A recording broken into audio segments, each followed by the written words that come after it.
পৃথিবীর রাজনীতিবিদরা শান্তির নামে যত ছটফট করছে তত অশান্তির দাবানলে জ্বলছে।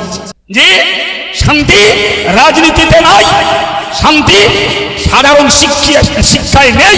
শান্তি যদি থেকে থাকে একমাত্র কোরআনের শিক্ষায়, শান্তি যদি থেকে থাকে আল্লাহর দেখানো রাস্তায়, শান্তি যদি থেকে থাকে আল্লাহর হুকুমের গোলামির মধ্যেই শান্তি রয়েছে। এই মানুষের শান্তি কিসে, এই মানুষের মুক্তি কিসে? জি, মানুষ ভেবে দেবে, আর মানুষের স্রষ্টা আল্লাহ, সেই আল্লাহ ভেবে দেখছেন যে বান্দা তোদের শান্তি, তোদের সচ্ছলতা, তোদের মুক্তির জীবন কিসে? আমার থেকেও ভালো কেউ জানে না। সুবহানাল্লাহ বলেন।